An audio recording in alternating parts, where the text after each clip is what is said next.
Here's a new commentary on the poem A Night Before Christmas. 'Twas a night before Christmas when all through the house not a creature was stirring, not even a mouse. Now, here's the first problem. You have mice. Perhaps spending tons of money on useless presents, you might want to take care of your rodent problem. The stockings were hung by the chimney with care and hoped that St. Nicholas would soon be there. I got to tell you, stockings by the chimney, major fire hazard. Imagine having to tell your insurance company, well, we hung our stockings by the chimney. Not smart. The children were nestled all snug in their beds while visions of sugar plums danced in their heads. You're kidding, right?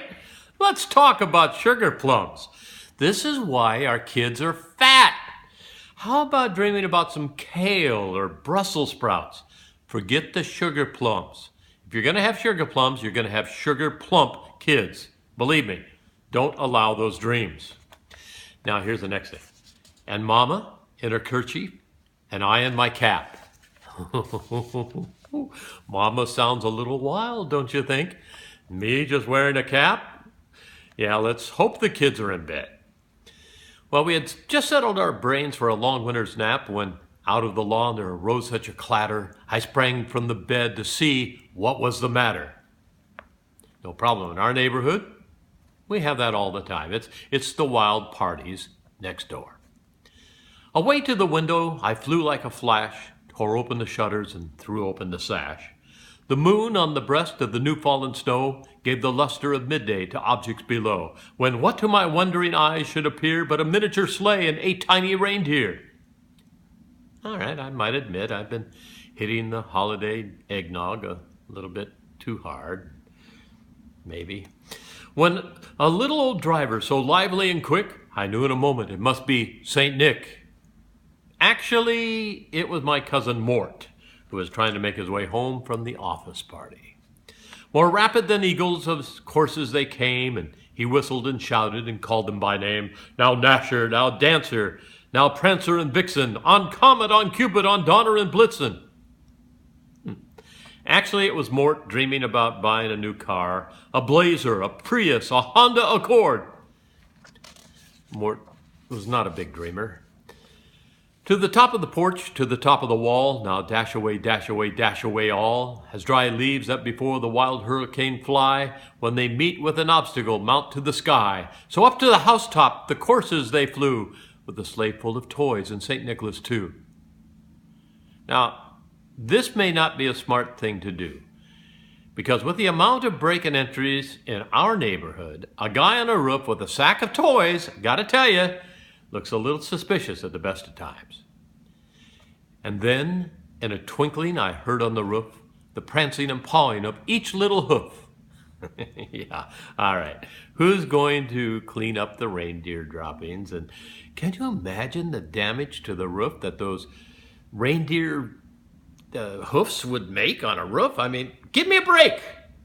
Anyway, as I drew in my head and was turning around, down the chimney St. Nicholas came with a bound. Okay, now this is really serious. This is a good way to get shot. You come down my chimney, that's breaking entry. I got to tell you, that's not a good thing. Anyway, he was dressed in all fur from his head to his foot, and his clothes were all tarnished with ashes and soot. So you have a guy who looks like a suspicious-looking person breaking into your house. Yeah. A bundle of toys he had flung on his back, and he looked like a peddler just opening his pack. His eyes, how they twinkled, his dimples, how merry. Can we say tipsy? I mean, listen to this. His cheeks were like roses, his nose like a cherry, his droll little mouth was drawn up like a bow, and the beard of his chin was white as snow. I relate to that. The stump of a pipe he held tight in his teeth. Whoops, right there. No smokers in my house.